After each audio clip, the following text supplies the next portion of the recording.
주의 공로 의지하여 주께 가오니 상한 마음을 고치시고 구원하소서. 주여 주여 내가 비오니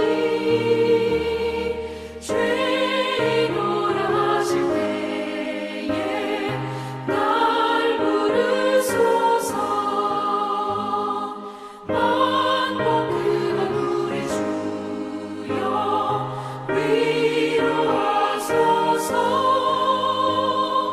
우리 주와 같으시니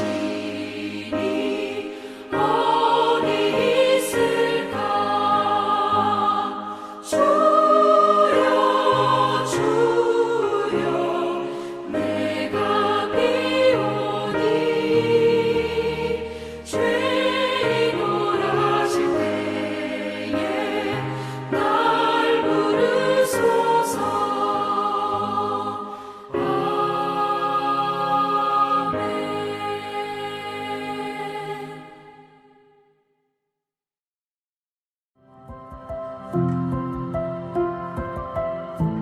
10월 6일 오늘의 말씀은 사무엘하 12장 1절에서 14절입니다.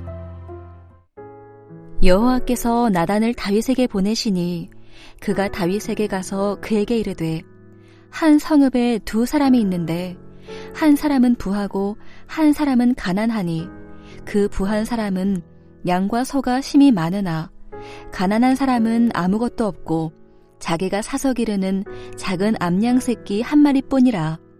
그 암양 새끼는 그와 그의 자식과 함께 자라며 그가 먹는 것을 먹으며 그의 잔으로 마시며 그의 품에 누움으로 그에게는 딸처럼 되었거늘 어떤 행인이 그 부자에게 오매 부자가 자기에게 온 행인을 위하여 자기의 양과 소를 아껴 잡지 아니하고 가난한 사람의 양새끼를 빼앗아다가 자기에게 온 사람을 위하여 잡았나이다 하니 다윗이 그 사람으로 말미암아 노하여 나단에게 이르되 여호와의 살아계심을 두고 맹세하노니 이 일을 행한 그 사람은 마땅히 죽을 자라.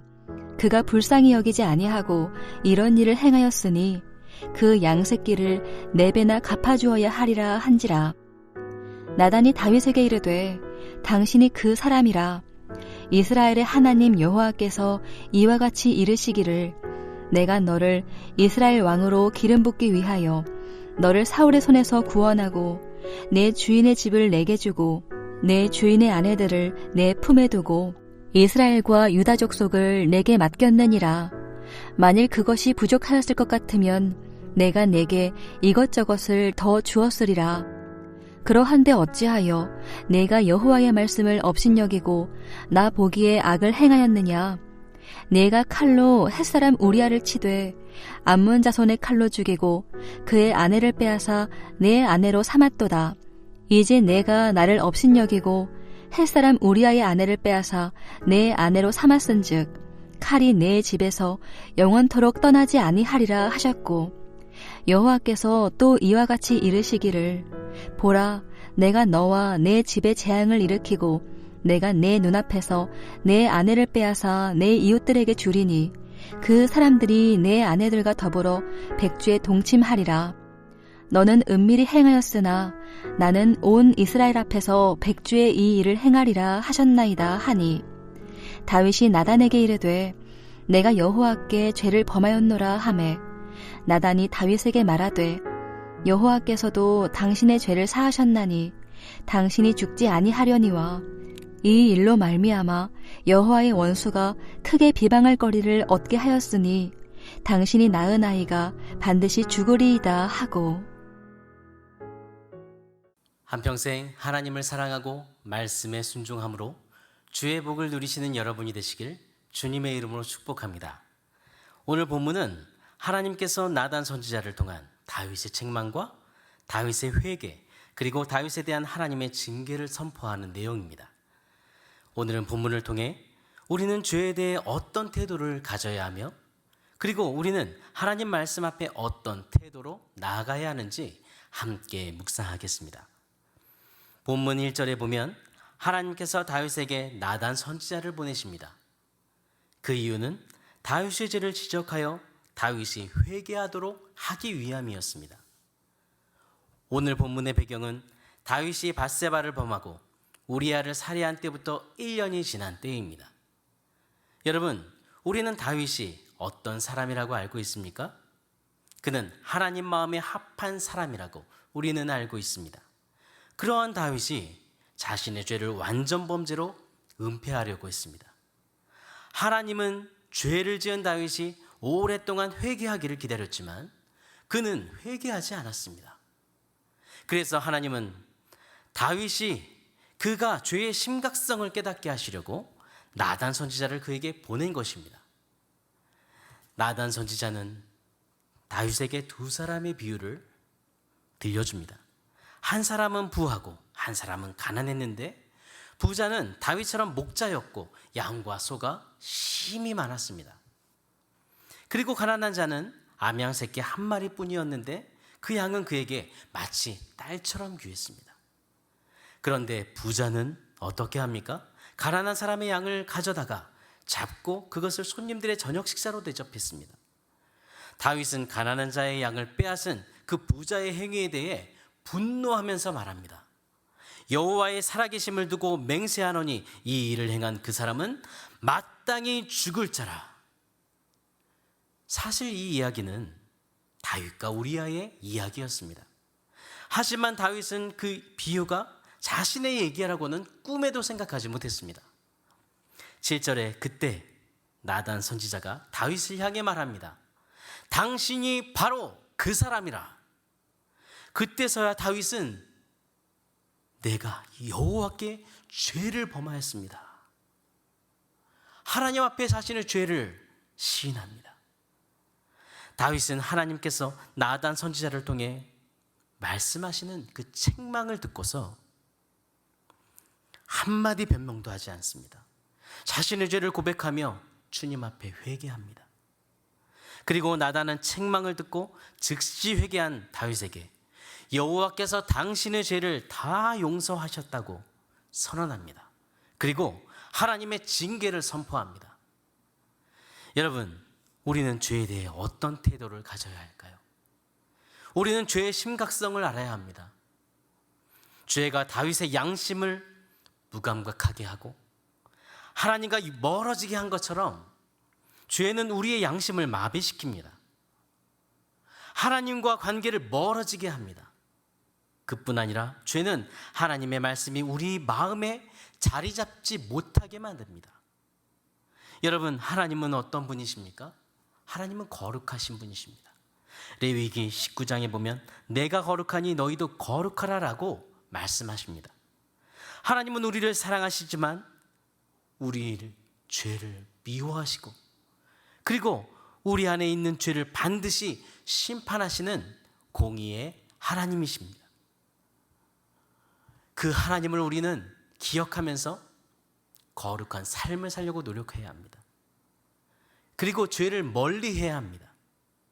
그럼 하나님께서 우리에게 말씀하실 때 우리는 하나님 말씀 앞에 어떤 태도로 나아가야 할까요?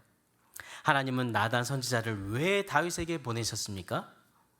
다윗의 죄를 지적하고 책망하여 다윗으로 하여금 회개하도록 하기 위함이었습니다.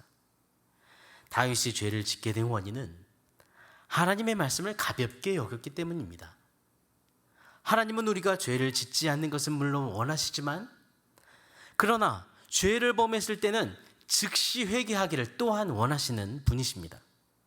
여러분, 우리의 죄를 해결받을 수 있는 유일한 길은 우리의 죄를 진심으로 주님 앞에 회개하는 것뿐입니다. 요한일서 1장 9절에 보면 만일 우리가 우리 죄를 자백하면 그는 미쁘시고 의로우사 우리 죄를 사하시며 우리를 모든 불의에서 깨끗하게 하실 것이요 라고 말씀하십니다. 하나님 앞에서 우리가 죄인임을 인정하면서 우리 죄를 자백한다면 하나님께서는 우리 죄를 사하시며 모든 불의에서 우리를 깨끗게 하실 것이라는 말씀입니다. 여러분, 하나님의 말씀은 우리의 거울과 같습니다. 하나님께서 다윗에게 나단 선지자를 보내 말씀하시듯 우리는 말씀을 통해 하나님을 만나고 우리의 모습을 보기도 합니다. 여러분은 하나님 말씀 앞에서 어떻게 반응하고 있습니까? 하나님은 죄를 멀리하고 하나님 말씀을 귀하게 듣는 자를 찾으십니다. 그리고 하나님 앞에서 진심으로 회개하는 자를 기뻐하십니다. 여러분, 오늘도 죄를 멀리하고 하나님의 말씀을 가까이 하십시오. 그리고 죄를 지었을 때 다윗처럼 하나님 말씀 앞에서 즉시 진심으로 회개하는 거룩한 하나님의 백성으로 살아가시기를 바랍니다. 오늘의 암구호는 하나님의 말씀을 가까이 하고 죄를 지었을 때 즉시 회개하라. 하나님의 말씀을 가까이 하고 죄를 지었을 때 즉시 회개하라. 정말 하나님을 가까이 하는 그런 간절한 심정으로 우리 함께 기도하며 나아가겠습니다. 하나님 아버지, 죄인인 우리를 위해 인간의 몸으로 오셔서 우리를 구원하시고 하나님의 자녀 삼아 주신 은혜를 감사합니다. 항상 우리가 받은 은혜를 기억하고 감사하며 하나님 말씀에 민감하게 반응하는 거룩한 자녀로 살게 해 주옵소서. 오늘 다윗을 통해 죄의 심각성을 알게 하신 주님, 죄가 우리 양심을 무감각하게 하고 하나님의 말씀을 가볍게 여기게 하고 하나님과 관계를 멀어지게 하는 그 심각한 죄의 특성을 알게 되었습니다.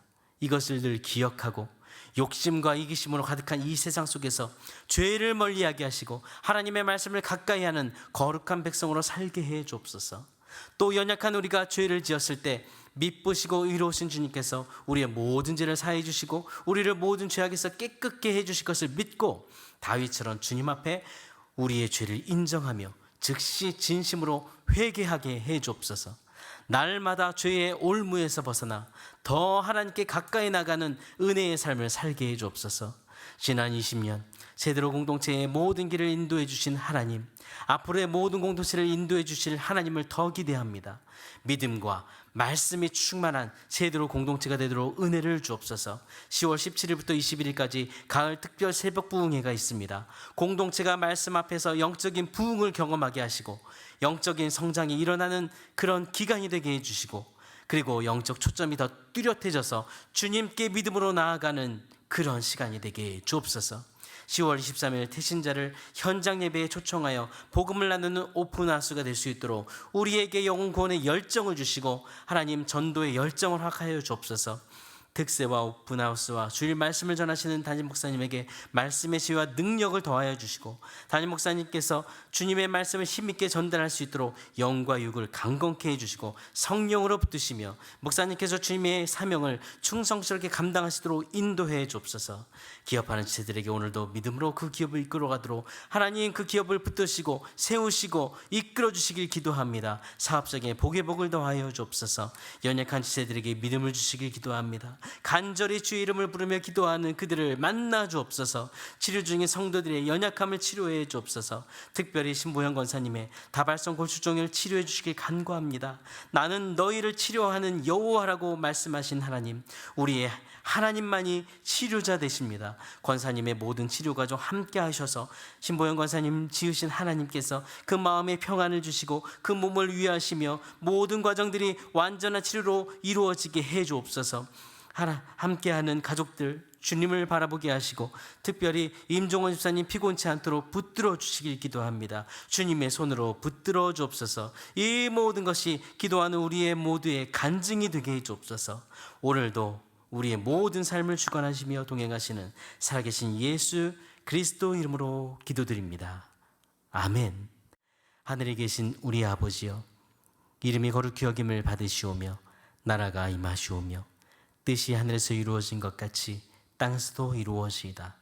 오늘 우리에게 일용할 양식을 주시옵고 우리가 우리에게 죄 지은 자를 사하여 준 것 같이 우리 죄를 사하여 주시옵고 우리를 시험에 들게 하지 마시옵고 다만 악에서 구하시옵소서. 나라와 권세와 영광이 아버지께 영원히 있사옵나이다. 아멘.